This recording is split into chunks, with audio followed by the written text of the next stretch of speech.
దేవుడు గూర్చిన అవగాహన మనకి సరిగ్గా ఉండాలి. ఇంగ్లీష్లో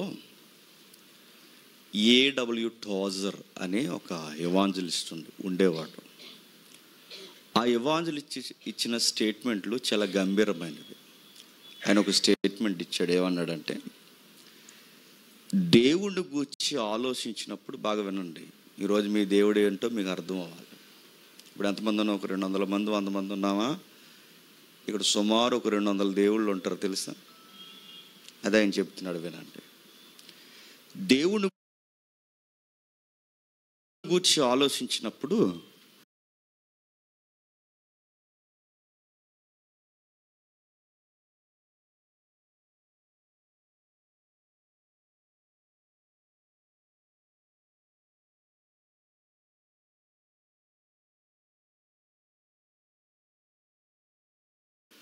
మన మనస్సులకు ఏదైతే స్ఫురిస్తుందో, అంటే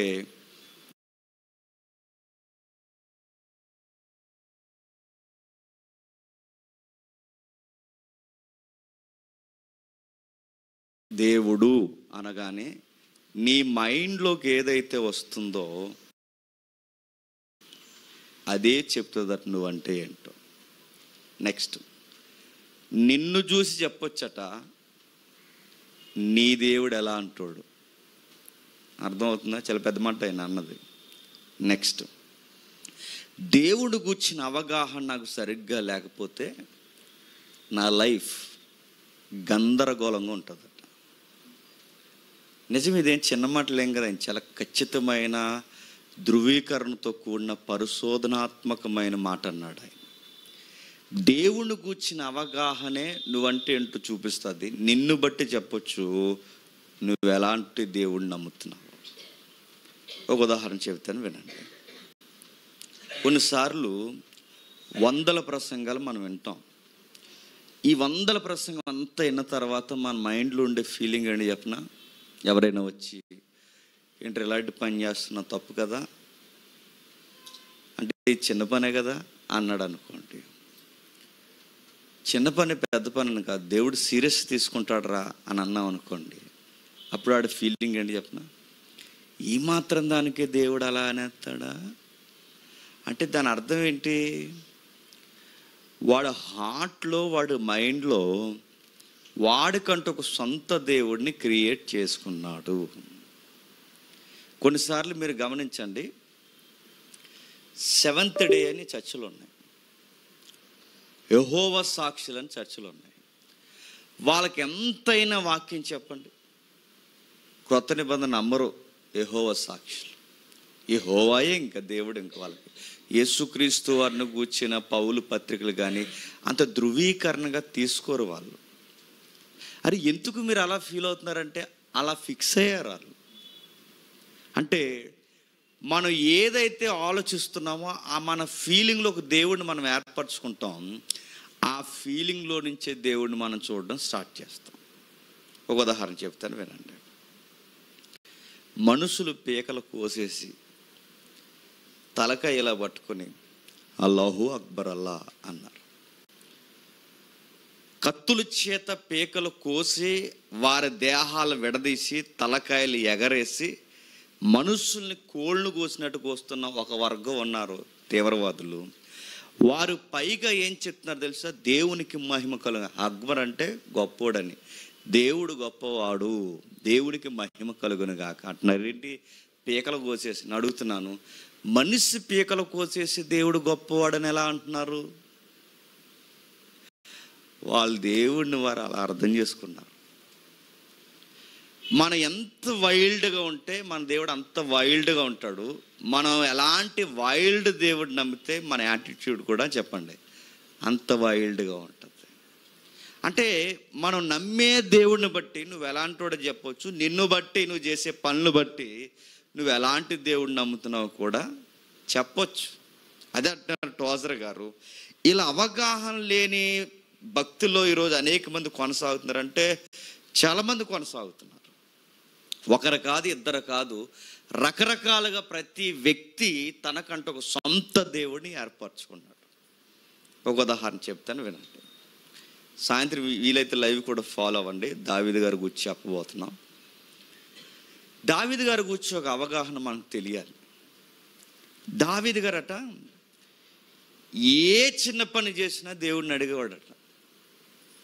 ఏం చేసినా దేవుడిని అడిగేవాడు. ప్రతిదీ దేవుని ద్వారానే చేసేవాడు. దివారాత్రులు ధర్మశాస్త్రం చదివేవాడు. ప్రతి విషయంలో దేవునితో పెనుగులాడేవాడు. చివరికి ఫైట్ సీన్కి వెళ్ళాలన్న దావీదు గారు దేవుడిని అనడానికి ఈడు ఎవడండి ధర్మశాస్త్రం ప్రకారం కొన్ని కొలతలు వేసుకున్నాడు. సున్నతి లేనుడు అంటే మోజెస్ ధర్మశాస్త్రాన్ని ఫాలో అవుతున్నాడు.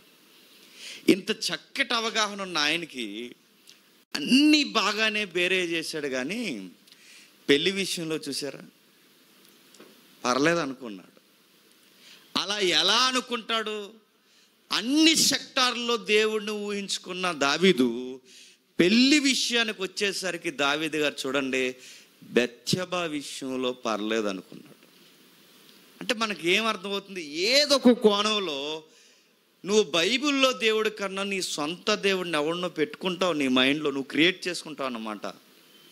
కెల్విన్ అనే భక్తుడు ఏమంటాడంటే, ప్రతి మానవ హృదయం ఒక విగ్రహాల కర్మాగారం. ఆ విగ్రహాల కర్మాగారంలో మనకంటూ ఒక సొంత దేవుడిని ఏర్పరచుకుంటాం. ఆ సొంత దేవుడు మనం ఏర్పరచుకుని ఏమనుకుంటామంటే ఈ విషయంలో పెద్ద ఏం అనలే అనుకుంటాం. నువ్వు ధైర్యంగా ఒక మాట నువ్వు మాట్లాడగలుగుతున్నావంటే అలా ఎలా అనగలుగుతున్నావు? ఆ మాటలో ఏం అండనుకుంటున్నావు? నువ్వు చక్కగా 3 గంటల సినిమా నువ్వు చూడగలుగుతున్నావంటే ఆ 3 గంటల సినిమా నువ్వు ఎలా చూడాలనుకుంటున్నావు? అసలు నువ్వు ఎలా ఏ ధైర్యంతో చూస్తున్నావంటే నీకు లోపల ఒక దేవుడు ఉన్నాడు. ఆ దేవుడు ఏమంటున్నాడంటే సినిమాకి ఏమనేళ్ళే అనుకుంటున్నావు. నువ్వు చక్కగా నైస్గా అబద్ధం చెప్తున్నాడు. దాని అర్థం ఏంటి? ఈ మాత్రం అబద్ధానికి దేవుడు ఏమి అండనుకుంటున్నావు అంటే నువ్వు బైబిల్లో దేవుడిని అనుకుంటున్నావు. నీ మైండ్లో ఆల్రెడీ ఒక దేవుడిని ఫిక్స్ అయ్యావా? నీ మైండ్లో ఆల్రెడీ ఒక దేవుడిని ఫిక్స్ అయ్యావు. దావీదు గారు అన్ని సెక్టార్లో దేవుడిని బాగానే చూశాడు. ఆ ఒక్క జోన్కి వచ్చేసరికి అన్ని పెళ్ళిళ్ళ విషయంలో దేవుడు ఏమి అండనుకున్నాడు. ఒక మాట చెప్తున్నాను, తప్పుగా అనుకోకండి, ఎవరైనా బ్రేక్లో కూడా అడగకండి. నాకు తెలిసిన వాళ్ళు కొంతమంది ఉండేవారు ఒకప్పుడు, చెల్లెల్ని పెళ్లి చేసుకున్నారండి ఇలా బైబిల్ వాక్యాలు విని. చెల్లెల్ని ఎలా చేసుకున్నారా అని అడిగితే నేను అడుగుతున్నాను, చెల్లెల్ని ఎలా చేసుకుంటారంటే చిన్నాన్న కూతుర్ని చిన్నమ్మ కూతుర్ని చేసుకున్నారు. అలా ఎలా చేసుకుంటారని కొంతమంది అడిగితే, నేను డైరెక్ట్ అడగలేదు, కొంతమంది అడిగితే వాళ్ళకి వాళ్ళు ఎవరిని ఇచ్చారట. ఏమని ఎవరిని ఇచ్చారు తెలుసా? బైబిల్లో చెల్లెల్ని చేసుకున్న దాఖలాలు ఉన్నాయి తెలుసా అన్నారు. అవి ఎక్కడ ఉన్నాయరా అనుకున్నాను. యెహోషువ కాలంలో యెహోషువ భూభాగాల్ని డాక్యుమెంట్స్ ఇచ్చి పంచిపెట్టినట్టు పంచిపెడతాడు తెలుసు కదా. ఇది రూబేను గోత్రులకి, ఇది సిమియోను గోత్రులకి, ఇది యోధా గోత్రులకి, ఇది బెన్యామీను, ఇలా ప్రతి గోత్రానికి పంచుతాడు ఆయన. ఇలా పంచినప్పుడు ఈ గోత్రాలు పంచుతున్నప్పుడు ఒక గోత్రంకి వచ్చేసరికి ఆ గోత్రానికి మగపిల్లలు ఉండరు, ఆడలో ఉంటారు. అప్పటికి ఆ మగవాళ్ళు చనిపోతారు. ఇప్పుడు వీళ్ళకి సడన్గా వీళ్ళ గోత్రానికి స్వాస్యం పంచాలంటే, భూభాగం పంచాలంటే మరి మగ పురుగు ఉండాలిగా. అప్పుడు ఏం చేస్తారంటే వీళ్ళకి అంత దగ్గర సంబంధాలు ఎవరు ఉండరు. బాగా దగ్గరగా ఎవరున్నారంటే అన్నయ్య వరుస అయిన వాళ్ళు ఉంటారు, వీర గోత్రికులు. ఇదే గోత్రికులు. అన్నయ్య వరుస అయిన వాళ్ళు ఉంటే ఆ అన్నయ్య వరుస అయిన వాళ్ళు చేసుకుంటారు. ఆ సందర్భం చూసి బొడిద్దెలు అందరూ అన్నారండి, అదిగో ఆ సందర్భంలో దేవుడు అర్థం చేసుకున్నాడు వాళ్ళని, చెల్లిని చేసుకున్నా, ఈ సందర్భంలో మేం చేసుకున్నా అర్థం చేసుకుంటాడు అన్నారు. నేను క్వశ్చన్ అడిగాను, వాళ్ళ భూభాగాలు కాపాడడానికి ఆ రోజు పరిస్థితిని బట్టి వాళ్ళ పెళ్ళిళ్ళు చేసుకోవాల్సి వచ్చింది. నువ్వు ఏ రాజధాని భూభాగాలు కాపాడదామని చేసుకున్నావు? నా మాట అర్థమైందా? ఒకడంటాడు పెళ్ళంటే తాళి అవసరం లేదండి, అదే తాళంటే మళ్ళీ మీరు తాళి కట్టొచ్చు అనుకోకండి. పెళ్ళంటే రికార్డెడ్గా జనాల మధ్యలో ఏం చేసుకోవాల్సిన అవసరం లేదండి, పరిశుద్ధ సన్నిధి సేవకులు ఏం అవసరం లేదండి, ఏదైనా చోటలో ఎవరి దగ్గరుండి పెళ్లి చేశారండి, ఎవరైనా పాస్టర్ గారు ఉన్నారా, ఏమన్నా ఇచ్చిపుచ్చి కూడా ఏం జరిగాయా, వాళ్ళు కలిసిపోవడమే పెళ్ళి అయిపోయింది, అందుకే మనం కూడా కలిసిపోదాం అన్నాడు. గాడిద ఒక ఆడు ఫోన్ చేసినదండి. అలా కలిసిపోతే పెళ్ళి అయిపోయినట్టు అన్నారు. నేను అడుగుతున్నాను, వాళ్ళు తోటలో ఉన్నారు కాబట్టి, ఇంకెవరు లేరు కాబట్టి ఆ రోజుకి అదే పెళ్ళి. నువ్వే తోటలో తిరుగుతున్నావు. నా మాట అర్థమైందా? వాళ్ళు ఆ తోటలో తిరుగుతున్నారు కాబట్టి వాళ్ళకి అదే, ఇంకా అప్పటికి ప్రపంచం లేదు, అదే ప్రపంచం కనుక ఇంకా ఆ పెళ్ళి అనే సంస్కృతి అక్కడికి అది ఆ బోర్డర్కి సరిపోద్ది. ఇప్పుడు నువ్వు తోటలో లేవు, సొసైటీలో ఉన్నావు. ఇప్పుడు నువ్వు తోట సంగతులు ముడి పెడుతున్నావంటే నీకేం సెట్ ఉందని. అంటే ఇవన్నీ వీళ్ళు ఎలా అర్థమవుతున్నారంటే, వీళ్ళకి బైబిల్లో ఉన్న దేవుడు వీళ్ళ పిక్చర్లో లేరు, మరి వాళ్ళ మైండ్లో ఒక దేవుడిని కట్టుకున్నారు. నేను రివర్స్ అడిగాను, మీరు ఈ సందర్భాలు చదువుతున్నారు, ఏది భూభాగాల సందర్భాల్లో చెల్లెల్ని చేసుకున్నారు. ఎస్తేరుకి మొర్దుకి ఏమవుతాడండి చెప్పండి, బైబిల్ మీద అవగాహన ఉంటే. ఎస్తేరుకి మొర్దుకి ఏమవుతాడు? పెద్దగా చదవలేదంటారా? చెప్పండి, ఏమవుతాడు? చిన్నానని ఎవడు చెప్పాడు? చిన్నాన్న అవడు, అన్నయ్య అవుతాడు. పెదనాన్న చిన్నాన్న బిడ్డల వాళ్ళు, అన్నయ్య అవుతాడు. కానీ అన్నయ్య చిన్నాన్నలా పెంచాడు, అందుకు చిన్నాన్న అయ్యాడు. నిజానికి వరుస ప్రకారం అన్నయ్య అవుతాడు, కానీ అన్న ఎలా పెంచాడట చెల్లిని? తండ్రిలా పెంచాడు. నేను అడిగాను రివర్సు, మీకు భూభాగాల దగ్గర చెల్లెళ్ళ సందర్భాలు మీకు కనబడ్డాయి, కానీ మీకు మొర్దుకి ఎందుకు కనబడలేదు అని అడిగాను. నా మాట అర్థమవుతుంది. అంటే మనం ఆల్రెడీ ఒక దేవుడిని మనం క్రియేట్ చేసేసుకున్నాం అనుకోండి, లోపల మనకు అనుకూలమైన దేవుని మార్గాలు ఎత్తుక్కుంటాం అన్నమాట. నువ్వు బైబిల్లో ఉన్న దేవుడు నువ్వు ఏర్పాటు చేసుకోకపోతే నీ మైండ్లో నీకు అనుకూలమైన పరిస్థితులను ఎత్తుక్కోవడం స్టార్ట్ చేస్తావు. అందులో ఉదాహరణ ఇదిగో ఏదైనా సందర్భం, అందులో ఉదాహరణ భూభాగాల సందర్భం. నీకు బైబిల్లో ఉన్న దేవుడు నీకు ఎందుకు అర్థం అవ్వట్లేదు? ఎందుకంటే టోజర్ చెప్పినట్టు మనం ఏదైతే ఊహించుకుంటున్నామో అదే మన దేవుడు, మనం ఏ దేవుడిని అయితే నమ్ముతున్నామో అదే మన ప్రవర్తన. మరొక ఉదాహరణ చెప్తాను. సొలొమోను గారు ఉన్నారు, ఎంతమందిని చేసుకున్నాడండి ఆయన? 1000 మందిని చేసుకున్నాడు. అంటే ఈయనకి సూర్యుని కింద సమస్త విషయాలు తెలుసు. 1000 మందిని చేసుకోకూడదని ఈయనకి అనిపించలేదా? ఆ ఒక్క జోన్లో ఆయనకి అనిపించలేదు. అంటే వాళ్ళ ఫీలింగ్ ఏంటో చెప్పనా? అంటే భక్తులను తప్పు పెట్టే అంత పరిశుద్ధులం కాదు, కానీ ఒక్క సెక్టార్ నేను చెప్తున్నాను. ఆయన 1000 మందిని చేసుకున్న ఆయనకి తప్పు అని ఎందుకు అనిపించలేదంటే, దేవుడు ఏం అండనుకున్నాడు. నా మాట అర్థమవుతుందా? అంటే ప్రతి ఒక్కరూ మిస్టేక్ ఎక్కడ చేస్తారంటే, ఏమండ ఈ విషయంలో అనుకుంటారు, పెద్ద సీరియస్ తీసుకోవడం అనుకుంటారు. అంటే ఆ చేసే ఒక్క జోన్లో నువ్వు సొంత దేవుడిని ఒకడిని గుండెల్లో కట్టుకుంటావు. నీకు ఇంకా బాగా అర్థం కావాలి అంటే ఒకసారి రోమిలికి రాసిన పత్రిక రండి. రోమిలికి రాసిన పత్రిక మొదటి అధ్యాయం, రోమిలికి రాసిన పత్రిక మొదటి అధ్యాయం, రోమిలికి రాసిన పత్రిక మొదటి అధ్యాయం 21వ వచనం చూడండి. మరియు వారు దేవుణ్ణి ఎరుగుయు ఆయనను దేవునిగా మహిమపరచు. వారంటే ఎవరెక్కడ? వారంటే ఇశ్రాయేలీయులు. మొదటి అధ్యాయంలో జ్ఞాపకం చేస్తున్న ఈ సందర్భం ఎక్కడది? మోసే గారు 40 రోజులు కొండ మీదకి వెళ్తాడుగా. 40 రోజులు కొండ మీదకి వెళ్ళినప్పుడు 40 రోజులు కనబడకపోతే ఈ భక్తులందరూ కలిసి మాకు యెహోవా కావాలి, మాకు దేవుడు కావాలంటారు కొండ కింద ఉండి. ఇప్పుడు వాళ్ళకి యెహోవా దేవుడు కావాలన్నప్పుడు ఈ కొండ కింద ఉండి వీళ్ళు ఏం చేస్తారంటే, ఇశ్రాయేలు ఆ సందర్భం జ్ఞాపకం చేస్తున్నాడు ఇక్కడ మొదటి అధ్యాయంలో.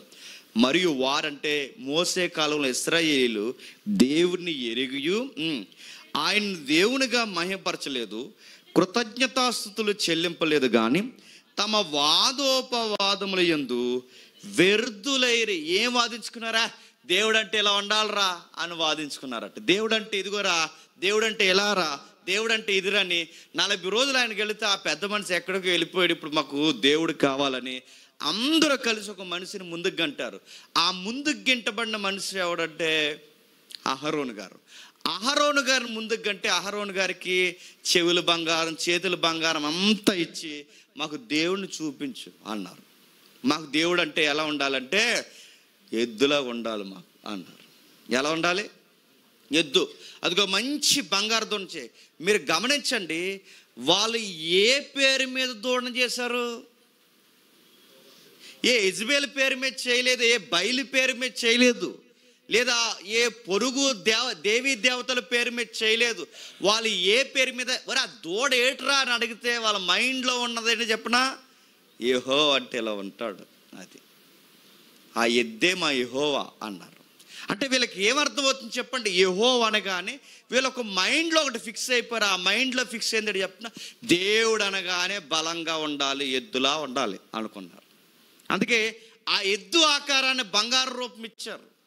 మీరు ఎక్కడైనా మీరు చూడండి, దేవుడు బొమ్మలు మీరు ఎక్కడైనా గమనించండి, ఆల్రెడీ ఎవడో అది అనుకుంటేనే ఆ రూపం వస్తుంది. కొన్ని దేవుడు బొమ్మలు చూస్తుంటే రాత్రి కళ్ళకు వచ్చేస్తుంటారు. పెద్ద కళ్ళు, పెద్ద నోరు, పెద్ద పళ్ళు, నాలుగు బయటకి పెట్టేసి, కత్తి ఇలా పైకి తీసి, మెడకాయలు ఎవడయో కింద తొక్కేసి, ఇలా రకరకాలు చూస్తుంటే నాకు అనిపిస్తుంది, మీకు ఈసారి మీరు అనుకోండి, నాకు అనిపించింది చెప్తున్నాను. అలా ఎలా చేయాలనుకున్నాడంటే, దేవుడు అనగానే చేసినోడు మైండ్లో దేవుడు అనే పిక్చర్ అలా ఉంది అడికి. అందుకే దేవుడిని అలా డిజైన్ చేశాడు వాడు. నువ్వు నేను దేవుడిని చేయమంటే మనం ఎలా చేస్తాం చెప్పండి? దేవుడు బొమ్మయ్యారు అంటే మనం ఎలా వేస్తాం? ఎలాగో చెయ్యేసి సంఖలో గొరిపిలు పెడతాను. నువ్వు ఎలాగేసావు ఆడు అలాగేస్తాడు. ఎందుకు అలా వేసావు అంటే, నీ మైండ్లో దేవుడు అంటే ఎలా ఉంది, ఆడ మైండ్లో దేవుడు అంటే అలా ఉంది. అంటే మనకి ఏమర్థం? ఒక్కొక్కడు మైండ్లో ఒక్కో దేవుడు ఉంటాడు. ఇశ్రాయేలుకు కూడా ఒక దేవుడు ఉన్నాడంటే ఉన్నాడు. ఆ దేవుడు ఎలా ఉన్నాడంటే ఎద్దులాగా ఫీల్ అవుతున్నారు వాళ్ళు. మోపురం కలిగిన ఎద్దును ఫీల్ అయితే గడ్డిమే ఎద్దు రూపంగా మార్చేశారు. కిందికి వారి అవివేక హృదయము అంధకారమైంది, తాము జ్ఞానులమని చెప్పుకొనుచు బుద్ధిహీనులయ్యారు. వారు అక్షయుడగు దేవుని మహిమను క్షయమగు మనుషుల యొక్కయు, పక్షుల యొక్కయు, సదుష్పాద జంతువుల యొక్కయు, పురుగుల యొక్కయు ప్రతిమా స్వరూపముగా మార్చేశారు. అంటే దేవుణ్ణే నమ్ముతారు, దేవుణ్ణే ఊహించుకుంటారు. ప్రతి ఒక్కడూ దేవుడిని నమ్ముతాడు. కానీ ఆ దేవుడికి ఆల్రెడీ హార్ట్లో ఏదో ఒక ఇమేజ్ ఇచ్చేస్తారు, ఒక రూపాన్ని ఇస్తారు. అరే ఆ ముద్దుకి ఎలా మొక్కుతున్నవారంటే ఫీల్ అవుతున్నారు దేవుడుగా. ఆ రాయికి ఎలా మొక్కుతున్నవారంటే దేవుడుగా ఫీల్ అవుతున్నారు.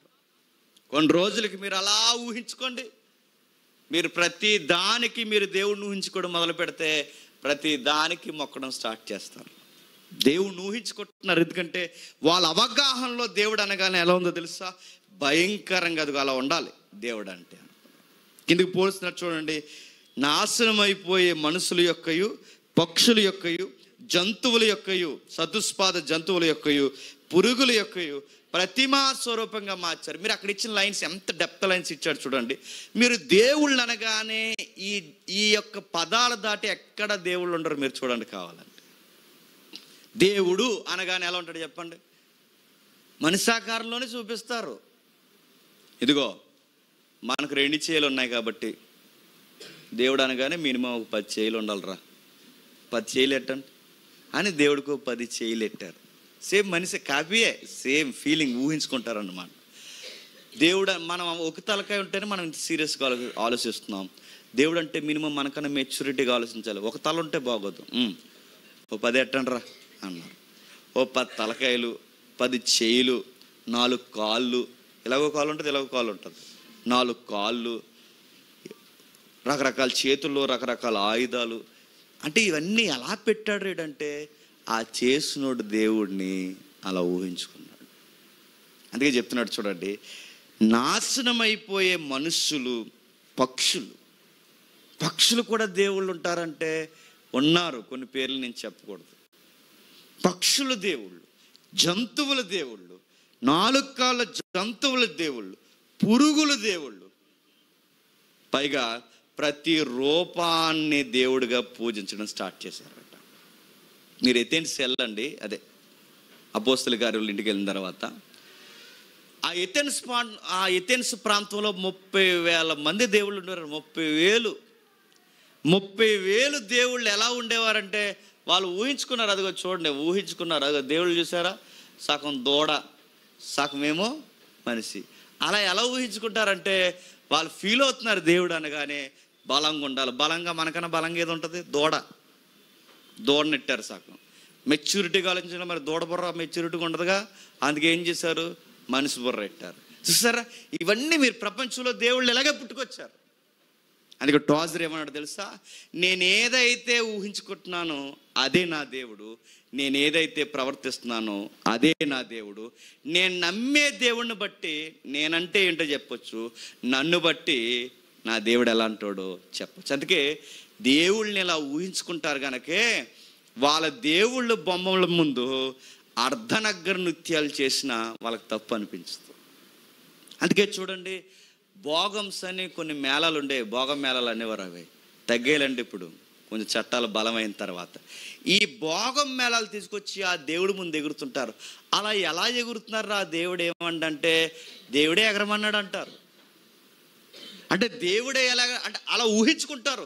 ఆ మేళాలు వేస్తారు, సింధులు వేస్తారు, సెక్సువల్ అబ్యూజ్ ఎన్నో జరుగుతాయి. ఇక ఒకటి కాదు, రెండు కాదు, తాగుళ్ళు, తిరుగుళ్ళు, వ్యవహారాలు, గెంతులు, నరుక్కోడాలు, రక్తపాతం, రకరకాలు జరుగుతాయి. ఇవన్నీ ఎలా అంటే ఆ దేవుడిని వాళ్ళు అలాగే నమ్ముతారు. అంతే, వాళ్ళ దేవుడు ఎంత వైల్డ్గా ఉన్నారో వాళ్ళ భక్తి కూడా చెప్పండి అంత వైల్డ్గా ఉంటుంది. వాళ్ళ దేవుడిని, వారు నమ్మే దేవుడిని బట్టి వాళ్ళ ప్రవర్తన చెప్పొచ్చు, వాళ్ళ ప్రవర్తన బట్టి వాళ్ళ దేవుడు ఎలాంటోడో చెప్పేవచ్చు. నేను మళ్ళీ చెప్తున్నాను, నువ్వు చర్చికి వస్తున్నావు, చక్కగా అబద్ధాలు ఆడుతున్నావు అంటే నువ్వు చర్చిలో బోధింపబడిన దేవుడు లేడు నీ మైండ్లో. చెప్పు, నీ హార్ట్లో ఎవడో ఉన్నాడో దిక్కుమాల దేవుడు, ఆ దేవుడిని ఊహించుకున్నావు. అందుకే నువ్వు అబద్ధాలు ఆడినా ఏమన్నా ఒక అబద్ధాలను సపోర్ట్ చేసే దేవుడిని ఊహించుకున్నావు కనుకే నువ్వు నైస్గా ఇలా మెట్లు దిగిన అబద్ధాలు ఆడేస్తావు ఫోన్లో. ఎందుకు? నువ్వు అలా ఊహించుకుంటున్నావు. దావీదు గారు ఊహించుకున్నాడు ఆ పెళ్లి కోణంలో, సొలొమోను గారు ఊహించుకున్నారు ఆ కోణంలో. ఇశ్రాయేలీలు దేవుడు అనగానే దూడలాగే ఊహించుకున్నారు. ఈరోజు ప్రతి ఒక్కరూ దేవుడు అనగానే ఒక పిక్చర్లోకి వెళ్ళిపోతున్నారు. ఇలాంటి ఒకటా రెండా చాలా దాఖలాలైన నమోదులు ఉన్నాయి. ఆ నమోదుల్లోంచి మనం మాట్లాడితే ఒకవేళ ఇలా ఊహించుకుంటే ఏం జరుగుద్ది ఇక్కడ లేదు. కానీ కొరింథీ పత్రికలో వివరించారు చూడండి, ఒకసారి చూడండి. కొరింథీ రాసిన మొదటి పత్రిక, దేవుడిని దేవుడిగా మనం సరిగ్గా చూడకపోతే, దేవుణ్ణి దేవుడిగా మనం అర్థం చేసుకోకపోతే కొరింథీ పత్రిక మనకు సెలవిస్తుంది. వాళ్ళు ఏం చేశారు చూడండి. దేవుణ్ణి చూడడం రాకపోతే మనుషుల ప్రవర్తన ఎలా ఉంటుందో చెబుతున్నాడు. 10వ అధ్యాయం 5వ వచనం నుండి. 10వ అధ్యాయం 5వ వచనం నుండి. అయితే వారిలో ఎక్కువ మంది దేవునికి ఇష్టలుగా ఉండకపోయారు గనక అరణ్యములో సంహరింపరు. వారంటే మళ్ళీ ఎవరెక్కడ? ఇశ్రాయేలు. మళ్ళీ వాళ్ళ సంగతి ఎత్తుతున్నాడు చూడండి. వారు దేవునికి ఇష్టలుగా ఉండలేకపోయారు, ఎందుకంటే వాళ్ళని దేవుడిని దేవుడుగా చూడలేకపోయారు, బుద్ధిహీనులు అయిపోయారు, అంధకారమైన హృదయాలు అయిపోయాయి. వారు ఆశించిన ప్రకారం మన చెడ్డవాటిని ఆశింపకున్నట్లు ఈ సంగతులు దుష్టాంతములుగా ఉన్నవి. వాళ్ళు దేవుని సరిగ్గా చూడలేకపోయారు కనుకే తిన్నారు, తాగారు, తిని తాగిన తర్వాత ఆడడానికి లేచారు. ఇప్పుడు దేవుడు వర్షిప్ అనగానే ఏంటి చెప్పండి? తింటారు చెప్పండి, తాగుతారు, 3వ స్టేజ్ ఏంటి చెప్పండి?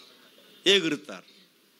ఏం చేస్తున్నారా మీరంటే ఆరాధన చేస్తున్నారు దేవుడికి. ఆరాధన అలా చేస్తున్నారు ఏంటంటే కొల్లివనరాడికి ఆరాధన చేస్తారు. కొల్లి ఇచ్చేస్తారు తెలుసా? కొన్ని దేవుళ్ళు ఎవరన్నా అడగండి, కొల్లు తాగెత్తారు, సారా తాగెత్తారు. ఇంకో దేవుడు అన్నాడు గంజాయి తాగెత్తారు.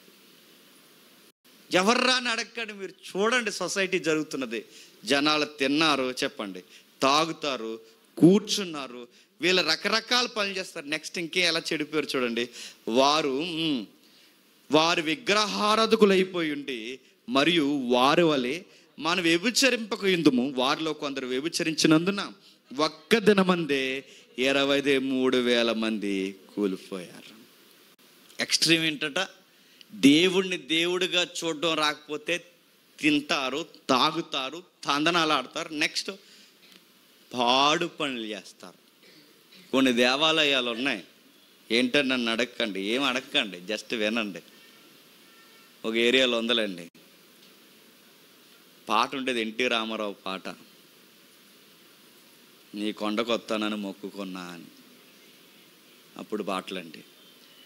ఎందుకు అక్కడికి వస్తానని మొక్కుకుంటారంటే కొన్ని సౌండ్స్ నేను విన్నాను. అక్కడట పూర్వకాలంలో ఎవరైతే ఈ ఇజ్రాయెల్ ఉన్నారో వీళ్ళు కొందరు అర్ధనగ్గర నృత్యాలు జరిగితే పిల్లలు పుట్టిన వారు ఎవరైతే ఉన్నారో అక్కడికి వెళితే అలాంటి భంగిముల మధ్య ఆరాధన చేస్తే పిల్లలు పుడతారని ఒక నమ్మకం. అందుకే ఆ పాటలో దాన్ని ఆ అబ్యూజ్ కలిగేలాగే ఆ వర్డ్ వాడారు దాన్ని. అంటే ఆ రోజుల్లో ఆ సంస్కృతి ఉండేదంటే ఉండేది. నేను అడుగుతున్నాను, అలాగే ఎలా నమ్ముతారంటే వాళ్ళ దేవుడు అంటే ఇంకా అంతే, వాళ్ళకి అంతవరకే ఊహించుకున్నారు, అంతవరకే అర్థమైంది. దేవుడి దగ్గరికి ఇలాగ వెళితేనే దేవుడు మనల్ని కరుణిస్తాడు అనుకున్నారు. చూస్తూ ఉండగా మీరు చూడండి, కొంతమంది దేవుళ్ళని ఎలా పూజిస్తారంటే అక్కడికి వెళ్తారు, ఇంకొన్ని విషయాలు చెప్పకూడదు కానీ అక్కడికి వెళ్తారు, వెళ్ళిన తర్వాత ఆ దేవుడిని దాన్ని ఏమంటారు, అతనికి మెప్పుకోలు కలిగేలా, సాటిస్ఫాక్షన్ చేసేలా ఏం చేయాలంటే ఏం చేస్తారు, దేవుడికి కొన్ని మత్తు పదార్థాలని తెచ్చి ఆ దేవుడి దగ్గర పెట్టి మమ్మల్ని దీవించు అంటారు. మత్తు పదార్థాలు దేవుడికి ఎందుకండి? మత్తు ఎక్కువ దీవించేయాలని. మత్తు పదార్థాలన్నీ దేవుడికి ఎదురంటే దేవుడు మత్తు తీసుకుంటాడట, దేవుడు గంజాయి కొడతాడట, దేవుడు సారా, అదే దాన్ని ఏదో అన్నారులేండి, సారా తీసుకుంటాడట. ఇవన్నీ ఈడు తీసుకుని ఎవడు తీసుకుంటాడు అనుకుంటాడు? ఇది ఈడి ఫీలింగ్, దేవుడి ఫీలింగ్ కాదు. ఈడు కొట్టాల్సినవన్నీ కొట్టంటే వీడికి సారా తాగే అలవాటు ఉందనుకోండి, ఇప్పుడు దేవుడే తాగుతున్నాడంటే గొడవ లేదు, కలిసి తాగేయచ్చు. ఇప్పుడు వీడికి గంజా అలవాటు ఉందనుకోండి, గొడవ లేదు, దేవుడికో గుట్టక ఇచ్చి చెప్పండి వీడో గుట్టకేయచ్చు. అందుకే దేవుడిని అలా పిక్చర్ ఊహించుకున్నారు. ప్రతి దిక్కుని మీరు చూడండి, చాలా కామెడీ కనబడితే మీరు వెళ్ళి చూడండి, కొంచెం గమనించండి వాటిని. అరే దేవుడిని ఎలా నమ్ముతున్నారు ఈ కోణాలంటే వాళ్ళు అలా ఫిక్స్ అయిపోయారు దేవుడిని. అందుకే కెల్విన్ అంటాడు, మన హృదయం దేవుడిని ఊరకే తయారు చేస్తుందట. దేవుడిని తయారు చేసే విగ్రహాల కర్మాగారం అది ఊరకే దేవుడిని క్రియేట్ చేస్తుంది. నువ్వు ఖాళీగుండు, ఏదో ఒక దేవుడిని క్రియేట్ చేస్తుంది. మీరు అనుకోవచ్చు దేవుడిని నమ్మని వాళ్ళు ఉన్నారు కదండి అని. దేవుడిని నమ్మడు, కానీ ఆడంటూ ఒక ఆరాధన చేసేది ఒకటి నమ్ముతాడు ఆడు, తెలుసా? ఇప్పుడు దేవుడిని నమ్మడం ఉన్నాడు నాస్తికుడు, వాడిని ఎవరిని నమ్ముకుంటాడు చెప్పండి? ఆ నాన్నే నమ్ముకుంటాడు. అంటే లోపల ఎవరిని పెట్టుకున్నాడు? ఆడే దేవుడు, వాడే దేవుడు. అందుకే వాళ్ళ మాటలు ఎక్కువ చూసారు, వాళ్ళని అలా పొగుడుకుంటుంటారు. నీకు తెలుసా? మాకు తెలుసు. నీకు ఇది తెలుసా? మాకు తెలుసు. అది ఇది అని వాళ్ళు డౌన్ చేసి మాట్లాడుతుంటారు చూసారా? వారు నాలెడ్జ్ పీపుల్స్ అని ఫీల్ అవుతారు. ఎందుకంటే వాడు హార్ట్లో పెట్టుకుంది ఎవరిని చెప్పినా ఆడే పూజించుకుంటాడు. అక్కడ వరకు ఎందుకండి? ప్రతి మనిషికున్న జాడ్యం ఏంటి చెప్పినా, ఏదో దాన్ని మొక్కకపోతే ఉండలేము మనం. ఇప్పుడు సినిమాలు అంత హిట్ అవుతున్నాయి అంటే హీరోల్ని మొక్కుతున్నారు. నా మాట అర్థమవుతుందా? హీరోల్ని ఇష్టపడుతున్నారు. ప్రతి ఎలక్షన్లో ప్రతి 5 సంవత్సరాలకు అబద్ధాలు చెప్పినా ఆడనే మన నియోజకవర్గంలో గెలిపిస్తున్నామంటే చెప్పండి, ఆడిని మొక్కుతాం, మనం ఇష్టపడతాం. అంటే మన హార్ట్కుండే బలహీనత ఏంటో తెలుసా? ఎవడో ఒకరిని మనం ఆరాధన చేయకపోతే మన హార్ట్ ఒప్పుకోదు. ఎవరో ఒకరిని పెట్టుకుంటాం, లోపల ఎవరో ఒకరు ఉండాలి. నీకు దేవుడు అని ఇమేజ్ అయినా ఉండాలి, వ్యక్తి అయినా ఉండాలి, పొలిటీషియన్ అయినా ఉండాలి.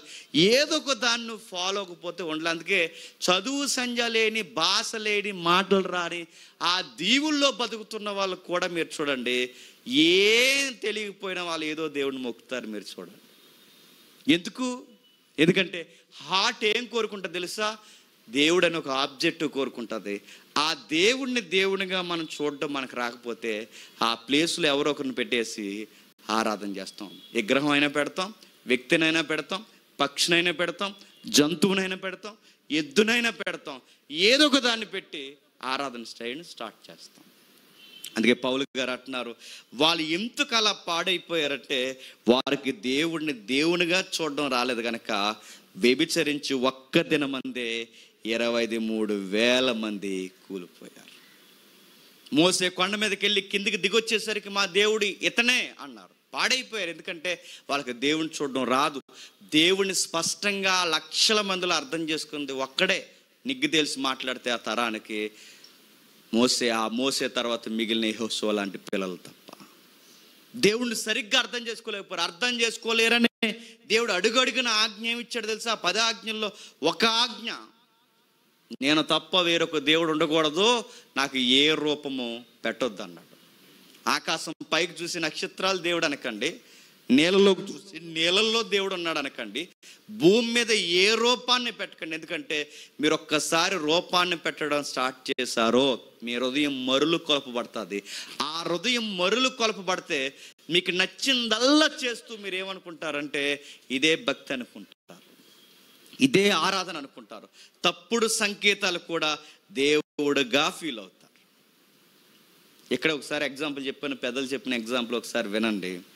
దేవుడు అంటే ఎప్పుడు మనకు స్పష్టంగా అర్థమవుతుందో చెప్పిన, మన ఆత్మీయ గుడ్డితనం మనకు పోవాలి, అప్పుడు బాగా అర్థమవుద్ది మనకి. ఇప్పుడు పెద్దలు చెప్పే ఒక ఉదాహరణ ఉంది. గుడ్డోళ్ళందరూ 5 కలిసి ఏనుగుని చూశారట. గుడ్డోళ్ళు ఏనుగుని చూస్తే ఏం చెప్తారండి ఏనుగు గురించి? తీసుకొచ్చి మాట్లాడారట. ఎవరే మొదటి గుడ్డోడిని తీసుకొచ్చారు. ఆ మొదటి గుడ్డోడిని తీసుకొచ్చి కూర్చొని నిలబెట్టిన తర్వాత, రే ఎలా ఉన్నారు చెప్పరా దేవుడు అంటే అని అడిగితే తాక అన్నాడట. ఏనుగంటే ఏంటి చెప్పనా, ఏనుగంటే గోడ, ఆడు పొట్టట్టుకుని గోడ అంటున్నాడంట. కాడు మైండ్లో ఫిక్స్ అయ్యాడు. ఇంకా ఎంత చెప్పు ఆడికి ఏనుగంటే గోడే, ప్రపంచం అంతా తిరిగి వచ్చిన ఆడికి ఏనుగంటే గోడే. ఇంకా రెండో గుడ్డోని తీసుకొచ్చారు. ఏనుగంటే చెప్పరంటే చెప్పండి. స్తంభం. కాలట్టుకుని ఏమన్నాడట, స్తంభమే, నువ్వు ఎక్కువ మాట్లాడుకు. ఈడన్నాడట, మొదటోడు వీడికి డిబేట్ జరిగిపోతుంది, ఏనుగంటే గోడ అంట కాదా స్తంభం అని ఈడన్నాడట. ఈడు వ్యూలో వీడికి స్తంభం, ఆడి వ్యూలో ఆడికి గోడ. మూడోవాడు వచ్చాడు, ఏట్రా ఏనుగంటే అంటే శాటరా అన్నాడంట. శాటేట్రా అన్నారు. శాటేరా చెవెట్టుకుని శాట అన్నాడంట. నేను అడుగుతున్నాను, ఈ గుడ్డోళ్ళందరికీ ఒరిజినల్గా ఏనుగు ఎలా ఉంటుందో తెలియాలంటే వీళ్ళకి ఏం పోవాలి చెప్పండి? గుడ్డితనం పోవాలి. వీళ్ళకి గుడ్డితనం పోనంత కాలము వీళ్ళకి ఏనుగంటే ఇప్పటికీ స్తంభమే, వీళ్ళకి ఏనుగంటే ఎప్పటికీ గోడే. వీళ్ళ గుడ్డితనం ఉన్నంతకాలం ఏనుగంటే ఎప్పటికీ స్తంభంగానే ఫీల్ అవుతారు. ఇప్పుడు అడుగుతున్నాను, ప్రపంచానికి ఆత్మీయ గుడ్డితనం ఉంది. ఆ గుడ్డితనం పోతే కానీ చెప్పండి దేవుడు అంటే ఏంటి అర్థం. నువ్వెంత చెప్పు ఆడికి ఎద్దే దేవుడు, నువ్వెంత చెప్పు ఆడికి పక్షే దేవుడు, నువ్వెంత చెప్పు వాడికి మనిషే దేవుడు, నువ్వెంతైనా చెప్పు వాడు ఊహించుకున్న దేవుడు.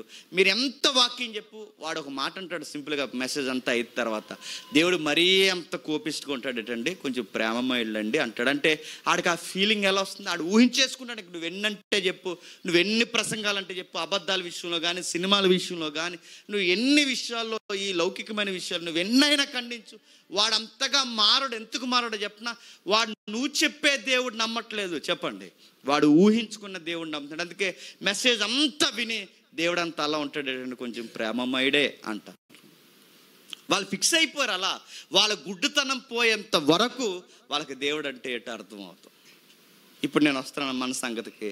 మరి మనం నమ్మే దేవుడు మనకు కరెక్టో కాదు మనకు ఎలా తెలుస్తుందండి? మీకు గుండు కోసి చూడండి, నేను ఎలా తెలుస్తుంది? కోస్తే ఊరుకొని ఇస్తారు నన్ను, ఎలా తెలుస్తుంది అడుగుతున్నాను.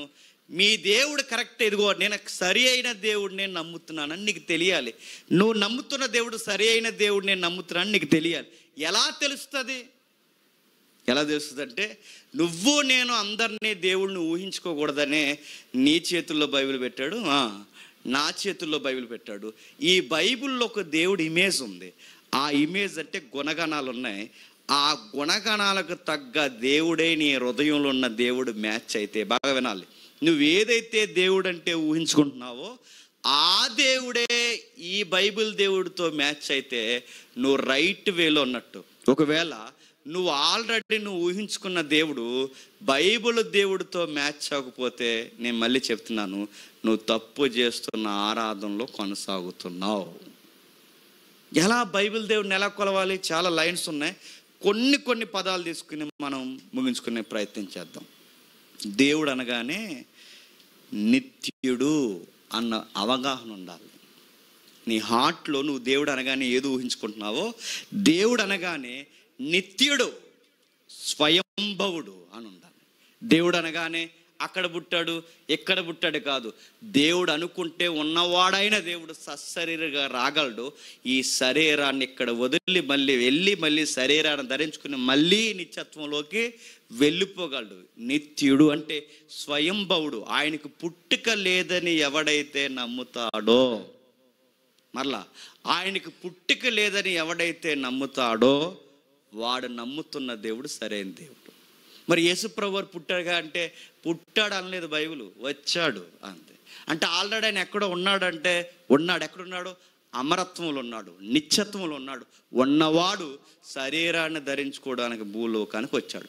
కానీ మిగిలిన రిలీజియన్స్లో దేవుడు అనగానే ఏంటి చెప్తున్నా, పలానా యుగంలో పుట్టాడు అంటారు, ఆ తర్వాత ఇలా అయ్యాడు, తర్వాత ఇలా వచ్చాడు అంటారు. కానీ బైబిల్ చెప్తుంది దేవుడు అనగానే నువ్వు నమ్ముతున్న దేవుడిని మొట్టమొదట విషయంలో నీకు ఉండాల్సింది దేవుడు స్వయంభవుడు. రెండవది, దేవుడు అనగానే నువ్వేం ఊహించుకుంటున్నావు? ఏం ఊహించుకున్నారు చెప్పండి? దేవుడు అనగానే మన ఇళ్ళల్లో ఫోటోలు ఉంటాయి, ఏముంటాయి? ఇందాక చెప్పానుగా, ఒక గొర్రెపిల్ల చెయ్యల కిందకి పెట్టడం, గాయము. హార్ట్ ఇక్కడ ఉండదు యేసుక్రీస్తు వారికి, సెంటర్లోకి వచ్చేస్తుంది. హార్ట్ చుట్టూ ఏం చుడతారంటే మొండలకేరేటం చుడతారు. నేను అడుగుతున్నాను, ఆయనే దేవుడని నీకు ఎవడు చెప్పాడు? ఆ పిక్చర్ దేవుడని నీకు ఎవరు చెప్పారు? దేవుడు అనగానే బైబిల్లో ఏముంది తెలుసా? ఆత్మదేవుడు అని ఉంది. దేవుడు ఏమై ఉన్నాడట? ఆత్మయ్య ఉన్నాడు. అంటే దేవుడికి రూపాన్ని ఇవ్వడానికి లేదు. నువ్వు దేవుడు అనగానే నువ్వేం ఊహించుకుంటున్నావు నాకు తెలియదు, కానీ నిలువు టంగి, పొడవైన గడ్డం, నువ్వు ఇలా ఊహించుకుంటే నువ్వు బైబిల్లో లేని దేవుడిని ఎవరినో నువ్వు గుండెల్లో పెట్టేసుకున్నావు. దేవుడికి ఏ రూపం ఇవ్వకూడదు. దేవుడు మెటీరియల్ కాదు, ఆయన ఆత్మయ్య ఉన్నాడు. మూడవది, సర్వాధికారి ఉన్నాడు. అంటే నా లైఫ్ మీద ఆయనే అధికారి. ఎన్నిటి మీద? నా శ్రమ మీద ఆయన అధికారి, నా సంతోషం మీద ఆయన అధికారి, నా జీవితంలో మాట చూపు ప్రతి దాని మీద ఆయన అధికారి. ఆయన అధికారం లేనిది నేను ఏది చేయలేని ఎప్పుడైతే నువ్వు ఒప్పుకుంటావంటే ఆయన చిత్త ప్రకారమే నా లైఫ్ నడుస్తుందని ఎప్పుడైతే ఒప్పుకుంటావో సర్వాధికారాన్ని అంగీకరించి, ప్రభువా ఈ వ్యాధి ఉండడం నీ చిత్తమైతే నీకు లోబడతాను, ఈ వ్యాధి పోవడం నీ చిత్తమైతే అయినా లోబడతాను, ఈ వ్యాధి ఇంకా ముదరడం నీ చిత్తమైతే అయినా లోబడతాను, ఎందుకంటే నీ అధికారాన్ని నేను గౌరవిస్తాను. ఈ మూడో కోణంలో ఎవరైతే అధికారాన్ని ఒప్పుకుంటారో అది నువ్వు నమ్మిన దేవుడు సరైన దేవుడైతే ఎక్కడి వరకు నువ్వు పాస్ అయినట్టు. నాలుగవది, సర్వాంతర్యామి అని నమ్మకూడదు, గుర్తుపెట్టుకో. సర్వాన్ని వ్యాపించి ఉన్నాడు అంటే సర్వం మీద అధికారి ఉన్నాడు. బయట నమ్మకం ఏంటి చెప్పిన? సర్వాంతర్యం. మన దేవుని సర్వాంతర్యం అనకూడదండి. సర్వాంతర్యామని ఎందుకు అనకూడదంటే, స్తంభాన్ని మొక్కుతాం, ఈ స్తంభాన్ని మొక్కుతాం, ఈ బలను మొక్కుతాం, ఈ షట్ను మొక్కుతాం, మనిషిని తన్నినప్పుడు ఇలా దండం పెడతాం. ప్రతి దానికి ఎందుకు అలా దండాలు పెడుతున్నాం? సర్వాంతర్యం అంటే దేవుడు ఇందులో ఉన్నాడు, చెప్పండి, ఇందులో ఉన్నాడు ప్రతి దాంట్లో. అంటే దేవుడు ప్రతి దాంట్లో ఇన్వాల్వ్ అయిపోయి ఉన్నాడని నమ్ముతారు, కానీ బైబిల్ చెప్తుంది ఆయన ప్రతి దాంట్లో ఇన్వాల్వ్ అయిపోలేడు. మరి సర్వాధికారి అంటే అన్నిటి మీద అధికారి ఉన్నాడు, అన్నిటిపైన వ్యాపించి, అంటే అన్ని దిక్కున ఆయన ప్రజెన్స్ ఉందనే తప్ప అన్ని ఆకారాల్లో దేవుడు ఉన్నాడని కాదు. ప్రతి దిక్కున మొక్కుతారు. చాలా దగ్గర మీరు చూడండి, ప్రతి దానికి ఎలా మొక్కుతున్నారంటే వాళ్ళు అలా ఊహించుకుంటున్నారు. నీ దేవుడిని ఊహించుకోవడం అంటే నువ్వు కొండకి రప్పకి ఎందుకు మొక్కకూడదు అంటే దేవుడు అందులో ఉండడు, వాటి పైన ఉంటాడు. అంటే వాటిని అధికారిగా, అంటే కొండను పుట్టించింది ఆయనే, బండను పుట్టించింది ఆయనే, ప్రతి దాన్ని జీవింపజేస్తున్నది ఆయనే, నదులను, చెట్లను, గాలులను, ప్రతి దానిని ఈ ప్రకృతిలో నడిపిస్తుంది ఆయనే. ప్రకృతిలో దేవుడు లేడు, ప్రకృతిని నడిపించేవాడిగా దేవుడు. అందుకే చూడండి, చాలామంది మీరు చూడండి నేచర్ని ఎక్కువ మొక్కుతారు, ప్రకృతిని బాగా ఆరాధిస్తారు. మీరు ఎన్నైనా చెప్పండి, దేవుడు అంటే ఏమనుకుంటున్నారా? ఈ ప్రకృతి దేవుడు గాలి ఇస్తుంది మనకి, నీరు ఇస్తుంది మనకి, ఎలుగిస్తుంది మనకి. దేవుడు అంటే ఎక్కడో లేడరా, మనం తన ఒళ్ళో ఉన్నాం, దేవుడు ఒళ్ళో ఉన్నాం, దేవుడు అంటే ప్రకృతిరా అని ప్రకృతిని ఆరాధిస్తారు. సార్ బాగా చదువుకున్న వాళ్ళు కూడా ఎదుగు ఎలా ఫీల్ అవుతున్నారంటే దేవుడు అనగానే వాళ్ళు ప్రకృతే దేవుడు అనుకుంటారు. దేవుడు అనగానే ప్రకృతి కాదు, ప్రకృతి అంతటి మీద చెప్పండి అధికారి అయి ఉన్నాడు. ఐదవది, దేవుడు మారని దేవుడు అని నమ్మాలి. ఏం దేవుడు? మారడు. ఎప్పుడు మారడు? ఏదైనా తోటలో ఎలా ఉన్నాడో చెప్పండి, ఇప్పుడు అలా ఉన్నాడు. ఇప్పుడు ఎలా ఉన్నాడో ఏదైనా తోటలో అలా ఉన్నాడు. ఆదాము తప్పు చేసినప్పుడు సీరియస్ అయ్యాడు అనేది ఎంత వాస్తవమో, నువ్వు నేను తప్పు చేస్తే సీరియస్ అవుతాడు అన్నది కూడా అంతే వాస్తవం. ఇశ్రాయేలు తప్పు చేస్తే అరణ్యంలో రాలగొట్టాడు అన్నది ఎంత వాస్తవమో, ఇప్పుడు మనం తప్పులు చేసినా రాలగొడతాడు అన్నదే చెప్పండి అంతే వాస్తవం. మళ్ళీ ఇస్రాయేలే కాదు, మోసే చిన్న మాటలో తేడా వస్తే నాయకుడిని ఊరుకోలేదనేది ఎంత వాస్తవమో, ఇప్పుడు నాయకులు తేడా వచ్చినా ఊరుకోడన్నది కూడా అంతే వాస్తవం. ఆయన నిన్న నేడు నిరంతరము ఏకరీతిగా ఉన్నాడు. ఈ మధ్య చాలామంది ఊహించుకుని చెప్తున్నదని చెప్పిన దేవుడు ప్రేమమయుడు అయిపోయాడు అన్నారు. అంటే అప్పుడు అలా కోపంగా ఉండేవాడండి, తర్వాత ఎలా అయిపోయాడట? ప్రేమగా అయిపోయాడండి. తన కొడుకు వచ్చి ఆయన్ని శాంతింపజేసేసాడండి అన్నారు. అడుగుతున్నాను, ఈ లైన్ ఎక్కడ బైబిల్లో లేదు, మరి ఎలా వచ్చిందంటే వాళ్ళు ఊహించుకున్నారు. ఇది కృపాకాలం అండి, అది కోపం కాలం అంట, ఇది కృపాకాలం అంట. థియోలాజికల్గా రైట్ వర్డ్స్ కాదండి అవి. అలా మాట్లాడుకుంటారు. అలా మీకు నేను చాలా కాలం వరకు, నాకు తెలియక నేను నమ్మాను, చాలా కాలం వరకు యెషయా గ్రంథం చదివినప్పుడు చాలామంది ఏం బోధిస్తారు చెప్పిన, ఆ సింహాసనం మీద ఆయన కూర్చుంటాడుగా, ఎవరు? తండ్రి అయిన దేవుడు. ఆ సింహాసనం మీద ఆయన కూర్చున్నప్పుడు ఈ దేవదూతలన్నీ వర్షిప్ చేస్తుంటాయి. ఆ వర్షిప్లు ఇలా మాట్లాడుతుంటాయి, పరిశుద్ధుడు పరిశుద్ధుడు పరిశుద్ధుడు మాట్లాడుతున్నప్పుడు యెషయా దర్శనాన్ని చూస్తాడు. ఆ దర్శనం చూసినప్పుడు సింహాసనం మీద ఉన్న దేవుడు ఇలా అంటాడు, నా నిమిత్తము ఎవరు వెళ్తారని. దాన్ని మన వాళ్ళు కొంచెం సాగదీసి ఏమని చెప్పిన ఊహించుకుంటే ఎలా ఉంటుందో చూడండి. దేవుడు సింహాసనం మీద కూర్చుని, ఉజ్జియా చచ్చిపోయాడు, ఇంకెవరు లేరు, నాకు ఎవరు వెళ్తారు అన్నప్పుడు ఎవ్వరు కనబడలేదు. దేవదూతలారు మీరు వెళ్తారంటే దేవదూతలు మౌనంగా ఉన్నాయంట. ఇంకెవరు వెళ్తారని చూస్తే సెరేపులు మౌనంగా ఉన్నాయంట, కెరూబులు మౌనంగా ఉన్నాయంట. ఎవరు వెళ్తారు నా నిమిత్తం, ఎవరు కరెక్ట్గా ఉండలేదన్న ఫీల్ అవునప్పుడు అప్పుడు పక్కనున్న ప్రభు అయిన యేసుక్రీస్తు వారు వచ్చి, తండ్రి గారు మీరు బాధపడకండి, నేను వెళ్తాను, తమ్ముళ్ళ నిమిత్తము నేను సిలువెక్కుతాను, మీ నిమిత్తము నేను బలవుతానని అని అన్నాడంట. అక్కడ నేను అడుగుతున్నాను, అక్కడ అలా అన్నాడని ఎక్కడుంది? అక్కడ యేసుక్రీస్తు వారు కాదంట, చెప్పండి ఎవరు? యెషయా అన్నాడు. యెషయా ఏమన్నాడు? నా నిమిత్తం ఎవరు పోతారని ప్రభు అన్నప్పుడు, నా నిమిత్తం ఎవరు వెళ్తారని ప్రభు అన్నప్పుడు అక్కడ యెషయా అంటాడు ఏమని తెలుసా? నేను వెళ్తాను ప్రభు అని. అక్కడ నేను వెళ్తానన్నది యెషయా అన్నాడు, నేను వెళ్తానని చెప్పింది. కానీ మన వాళ్ళు దేనికి ముడిపెట్టారు? ప్రభు అయిన యేసుక్రీస్తు వారే ఆ మాట అన్నదే అన్నారు. మిరాకిల్ వచ్చిన ఏంటి చెప్పినా, అక్కడ ఆ సింహాసనం మీద కూర్చున్నది యెహోవా దేవుడు అనే తండ్రి అయిన దేవుడు కాదు, మరెవరు? ప్రభు అయిన యేసుక్రీస్తు వారు. చాలామందికి చాలా కాలం వరకు తెలియదు ఏంటంటే, ప్రభు అయిన యేసుక్రీస్తు వారు యెషయా గ్రంథం 6వ అధ్యాయంలో కూర్చున్నాడు. అంటే ఇవన్నీ నేను అడుగుతున్నాను, ఇవన్నీ ఎలా ఊహించుకుంటారంటే వాళ్ళు ఊహించేసుకుంటారు, వాళ్ళ ఇష్టం, వాళ్ళ ఊహ. సాతానుగాడు అన్నాడట, ఏమని అన్నాడట? ఇంకో నీకులాగా నేను గవర్నమెంట్ ఫామ్ చేస్తాను, నాకు కూడా పరలోకంలో కొన్ని సీట్లు ఇయ్యి అన్నాడంట. ఎక్కడుందండి ఇవన్నీ? నేను అడుగుతున్నాను. ఇంకో నువ్వు సింహాసనం అక్కడ వేసుకున్నావు, నేను సింహాసనం ఇక్కడ వేసుకుంటాను అన్నాడట. సాతాను, నేను ఈ మాట కొంచెం తెగించి అంటున్నాను, సాతానుగాడికి దేవుడికి అసలు గొడవ ఎందుకు జరిగింది అన్నది బైబిల్లో క్లారిటీ లేదండి. నిజంగా చెప్తున్నాను, లేదు క్లారిటీ. అసలు ఎందుకు ఫైట్ జరిగిందో. కానీ బబులోను సందర్భం చూసి ఇది సాతానుగాడని మనం కొంచెం అర్థం చేసుకుని చెప్పగలుగుతున్నాం. కానీ ఆ యెషయా గ్రంథం అధ్యాయాలు తీసుకుని, ఇదిగో ఆడిలా ఫీల్ అయ్యాడు బబులోన్ లాగే అన్న ఏకువ చుక్క, తేజోవాసుల్లో ఉన్న ఏకువ చుక్క ఏల నేల పడుతువని ఆ బబులోను కొరకు మాట్లాడిన ఆ వచనాన్ని చూసుకుని ఇది వాడు గూర్చి అని మనం ఫీల్ అవుతున్నాం. కానీ నిజానికి పూర్తిగా 100% ఈ పిక్చర్ వాడిదేనంటే కాదు, అది బబులోన్ది. అసలు దేవుడికి వాడికి ఎలా గొడవలైనాయో క్లారిటీ లేదు.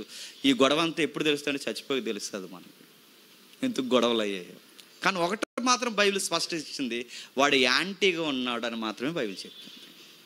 ఇవన్నీ ఎలా ఊహించుకుంటారు. అందుకే ఎప్పుడూ మారినవాడు, మొన్న కోపంగా ఉండేవాడు, ఇప్పుడు ప్రభు అయిన యేసుక్రీస్తు వారు వచ్చి, నువ్వు కోపపడక ప్రభువా, నేను సిలువ వేయబడుతున్నాను, నువ్వు శాంతించి అన్నప్పుడు ఇప్పుడు ప్రేమగా మారిపోయాడంట. అందుకే క్రొత్త నిబంధనలు ఎవరిని ఏమీ అనలేదట. నేను అడుగుతున్నా, అదేంటండి?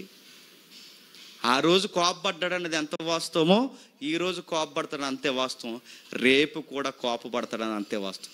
ఈరోజు ప్రేమిస్తున్నాడు అన్నది ఎంత వాస్తవమో నిన్న ప్రేమించడానికి కూడా అంతే వాస్తవం, రేపు ప్రేమించడానికి కూడా అంతే వాస్తవం, ఆదాము కాలంలో కూడా ప్రేమించాడన్నది కూడా అంతే వాస్తవం.